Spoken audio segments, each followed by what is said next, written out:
Yo, we are out here. Hello, if you don't know who I am, my name's Zach Lara, and I've been coaching on Rocket League for over 4 years now. I do coaching with all my subscribers on Twitch, whether it's through Amazon Prime, paid on your own, or gifted by a member of the community. So if you guys do want to come by and say hello, I do go live every Monday, Wednesday, and Friday. I'm also a coach on MetaFi, so if you guys wanted to book a session directly with me, those links will be down below, and I'd love to get a coaching session in with you. We also do give away random coaching sessions to subscribers here on YouTube, so if you're lucky like this person, you just want a free coaching session, please message me down in the Discord so we can go ahead and set up that free coaching with you. I do want to say thank you guys so much for all your support. It honestly means the world. So let's go ahead and dive into this replay.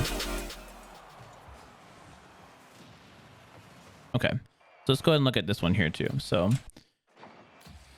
everyone gets beat. Your first one back here. I like it. You push forward here. From here on, what is your thought process from here? So I get hung up in situations like this where I'm in corner and ball ends up back towards goal. Where do I push out midfield and rotate around that way, or kind of sit up on the wall and let third go through, or second go through now? Usually just depends on who is where, I guess. Okay, so I definitely see, your thought process in here too. So, but the big thing is Lucky's already going and you are hanging out this way. You just got that 100 boost, but I bet if that 100 boost was not there and you were at 0, you'd still be in the situation, which would not be in a good situation. I think this is probably just out of habit, like you're saying, and just kind of like you're kind of stuck in the situation. When you guys are establishing your back post rotation, which you have now, you can see Lucky gets bumped over to the left, or sorry, Quake gets bumped over to the left, and Lucky's also going to the left because your back post rotation is going to be on the opposite side, and everyone shifts over to the left side of the field. Once you're done rotating, your rotation right now should only consist of left-hand turns. So as soon as you're done here and this ball gets beat to you, you should be shooting across the field. And like literally just cutting across the field. Whether you have boost or not, you want to get in the habit of rotating to the same boost pads in front of the net every single time, just for consistency here, which is just you're going to shoot across the field. You're going to be looking at getting this one, or look at getting 12, 24, 36, and then back to pizza slice. This needs to be a habit. The thing is too, is depending on the situation, especially for your goalie, you have a couple different options you can here. So we'll see you land here, coming through. Play happens here. Okay, cool. Now you're rotating across. Quake, you don't have a shooter. You're free. Don't need to bang it away. Take your time because you're going right through the shooting lanes when you're doing this. You have time. No one's shooting. Or say this guy was coming up to take a shot. Well, you're going right through where you can demo him in your shooting lanes and grabbing boost pads and going to pizza slice. It's literally win, win, win all the way around. When you're on this back post, or on this backboard up here, it puts you really tight. Because if Quake gets a big 50 here and loses here, he's out of the play. You're the last man in the net. And this is the situation that we put ourselves in. You have time to rotate through. And I think that's another thing where people kind of panic a little bit, where it's like, I don't want to rotate all the way around the field. But you got to think, you have 3 people on here. And, you want to hopefully your teammates are good enough to get you enough time to rotate the back post. Like if you just get done making a challenge here, so then you're pushing forward. So if you just lose this challenge here and someone goes and then now you're expected to make this save here, that's a separate issue. So we can't be making up because it's like, dude, I just challenged and I have to make a save on net already. Like this should, that's becoming an issue. And if you're worried like that's the issue right now, then that's not your problem. It is not. So right now, no. Okay. I think more than anything.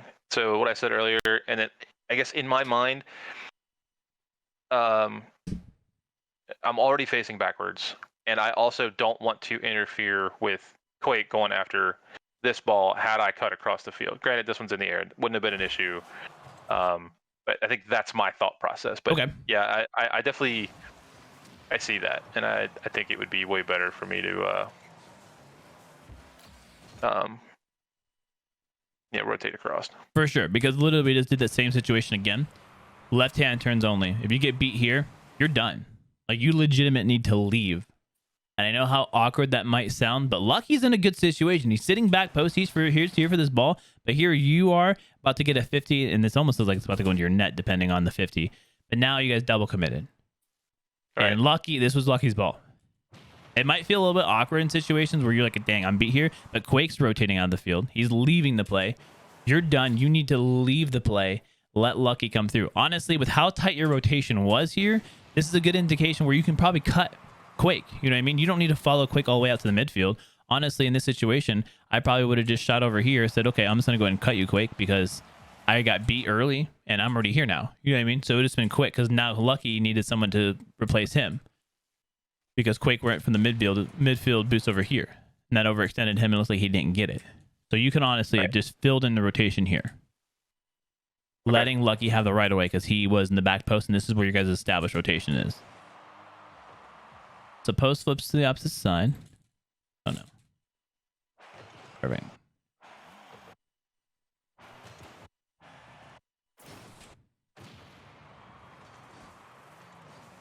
Okay, so post flips. Now rotation is flipped. Now we should be making right hand turns only. Okay. So what is our thought process from here and here? Conserve boost. Try to get back. Okay. So there's many multiple tiers of boost management, and you know, we're still pretty. I played with you before. I feel like you're on the higher tier of boost management, so we need to start kind of utilizing for that. In this situation here, you're burning a lot of time from here to here. Like you're not in the play, and you have 27 boosts. So the thing is, if you notice from a lot of professional players, you know, their boost management's on point. Their boost management is so much better than a lot of other players that they can go ahead and make the play, and then they use the leftover boost that they have after they made the play to recover, to then rotate faster. So from this play here, you know, you should be pointed down to get down to the ground. Me personally, I would be getting on the wall. I would have turned my car here. I would have, you know, tilted my car down to get back on the wall to face downwards and start going down to get back in the play. Because right now, there's no value being added in that. You know what I mean? Yeah. And you have the boost to manage that. I get it. It's like this is tough because you don't have any boost. You're level. You know, you're just floating here. I would be boosting to that wall right behind me to get down to wave dash on the ground and get back into this play because your team's in trouble right now. Yeah.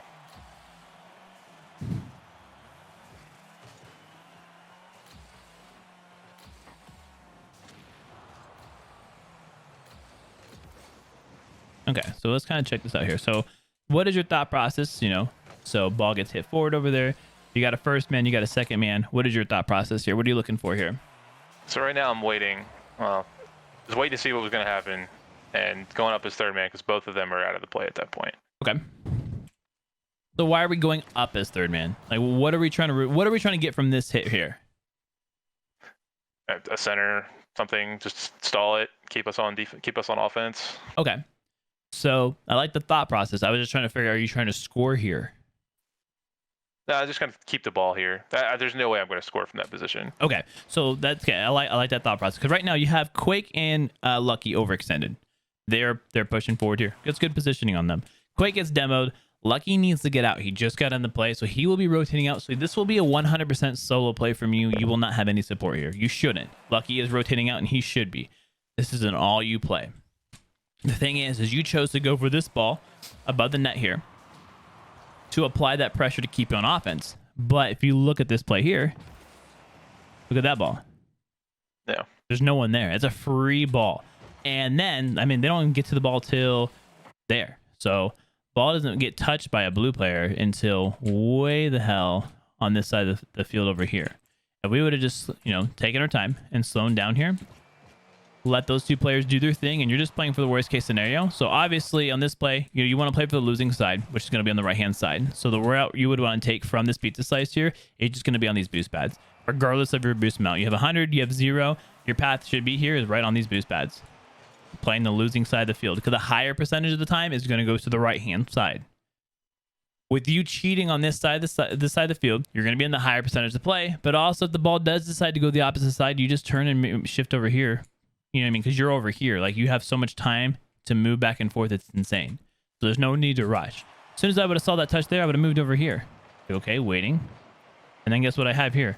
This is where you see me on stream and do all my air dribbles and all that free whatever my heart is content with at the time, because this is a free ball.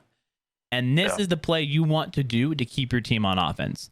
I like the thought process. But this, especially with being this close to the backboard, any hard touch, anything is just going to go to the wall and bounce right back out. You don't have any time or space. You would have to literally pancake reset and then drop down pancake reset to then double touch it to really do anything. You know what I mean? So Yeah. this opportunity here, which is like not going for that. If you think you can score that, I really don't want to take away from you taking shots on, you know, and being aggressive and taking those shots. But this is an insane angle for you to hit. Not saying you can't hit it, but like your teammate just got demoed. Lucky's still on offense. You're a third man. Your job is to keep you guys on offense, just not this one here. This one here. Okay. This is what we're looking. Because this is what they look 1, 2, 3, all over extended. Net's completely open. This, you should be burning them every single time for this play. That's what they're thinking to do. They're thinking like, oh, we're going on offense. We're running. This is where you meet them with the one-on-one play. One chip beats all three. I mean, I would think maybe you can make a play, but I don't think he can actually reach you. One chip right here would beat all three of those players, and then you'd been free. So I like the thought process, what we're looking at, but I'm thinking about maybe just implementing it just a little bit different here as that third man role.